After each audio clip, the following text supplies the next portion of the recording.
Morning. Welcome to Escape Forever Free. I am Faith. Here we take steps of faith in works to restore physical, mental, spiritual, and social wholeness. You're at a good place. This is our devotional hour, and I start you off with a small devotional reading, and you will prolong for 1 hour to do alone time with seeking and searching after your God. Let us pray. Father, we thank you for another occasion that we found ourselves with the breath of life. As probation remains open, we seek after truth and light in this committed Escape Forever Free family. Bless us, Father, with every step of faith that we take towards you, and reveal your truth and your light to us, and give all of us in these devotional hour who join so faithfully, give us eternal life, we beg, as we tell you thanks in advance. Also empower us to go and share this eternal life with others, and not to keep it to ourselves. In Jesus' name we pray. Amen. This morning's devotional reading comes to us from Maranatha. Before we go to it, let's do our memory text. Our memory text for this week is Genesis 17, verse 7, coming to us from our SDA quarterly study. All right, Sabbath School quarterly study. So the memory text, Genesis 17, verse 7, and I will establish my covenant between me and thee and thy seed after thee in their generations for an everlasting covenant, to be a God unto thee and to thy seed after thee. Genesis 17, verse 7, and I will establish my covenant between me and thee and thy seed after thee in their generations, to for an everlasting covenant, to be a God unto thee and to thy seed after thee. Genesis 17, verse 7, and I will establish my covenant between me and thee and thy seed after thee in their generations, for an everlasting covenant, to be a God unto thee and to thy seed after thee. Memory text, Genesis 17 and verse 7.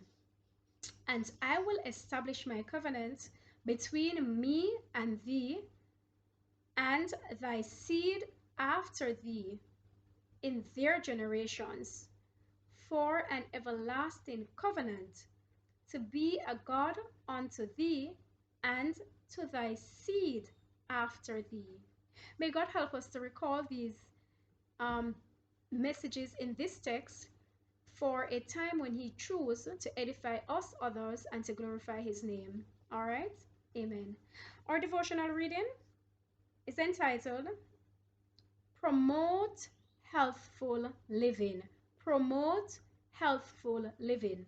The key text supporting this reading comes from Romans 12, verse 1, and it reads, I beseech you, therefore, brethren, by the mercies of God, that ye present your bodies as a living sacrifice, holy, acceptable unto God, which is your reasonable service.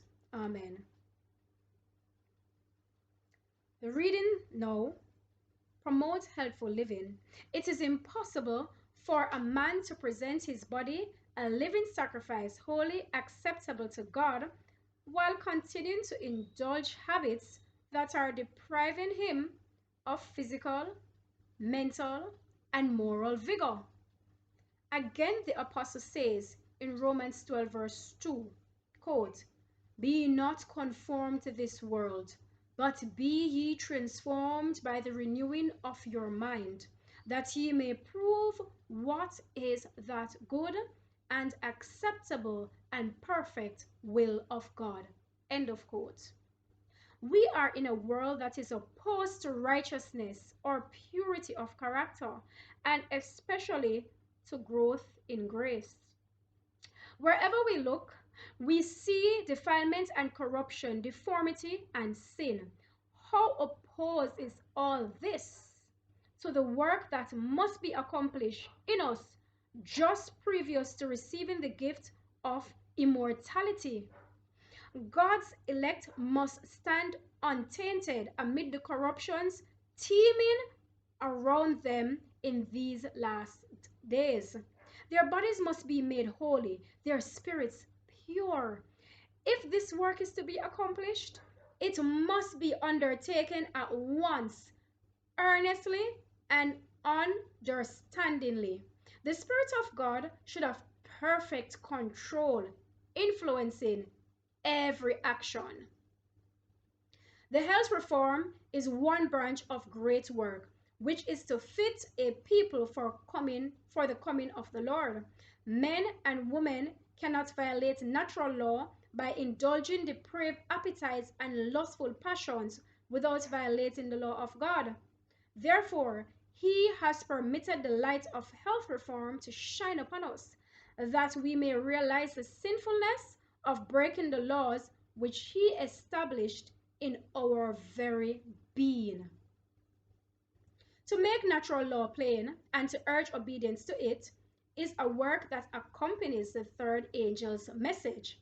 He, God, designs that the subject shall be agitated and the public mind deeply stirred to investigate it.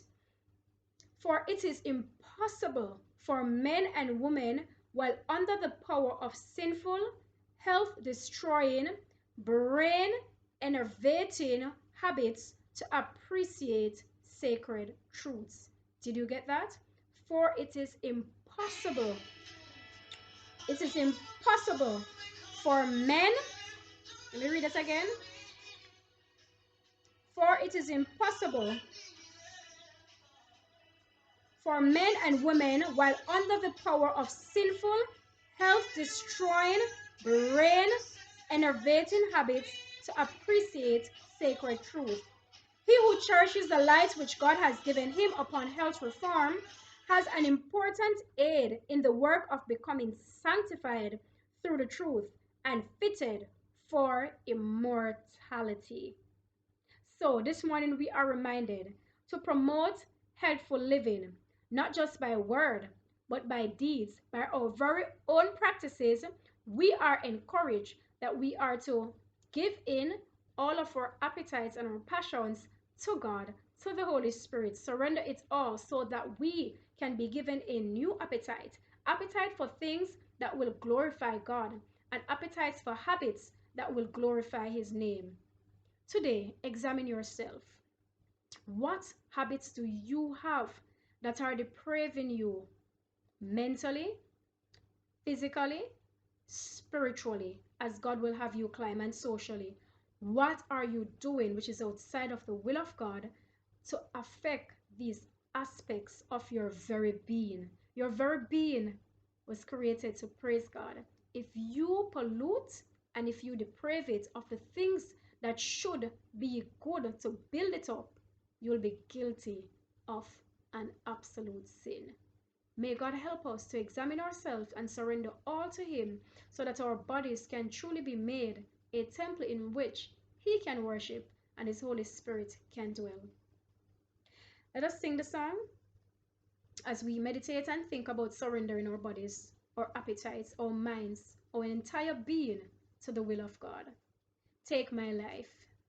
Take my life and let it be consecrated, Lord, to thee. Take my hands and let them move at the impulse of thy love, at the impulse of thy love.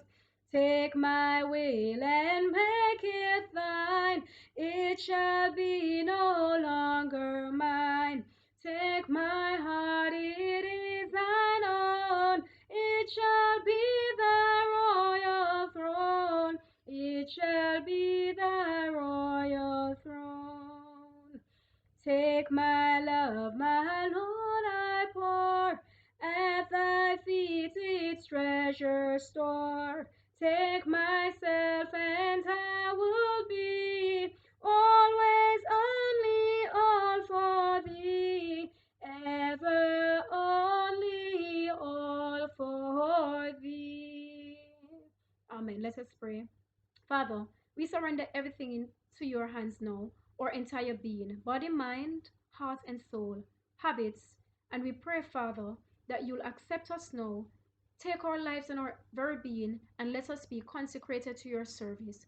All those on the hearing of this prayer who are willing to come to you, even if some of the habits cannot be dropped today, but they're stepping out in faith, Father, prepare them, provide for them all they need to make their works a reality and save them from themselves. Save us all from our passions and our appetites, we beg, and prepare us to be mentally, physically, spiritually whole so that truly we can embrace and receive mortality.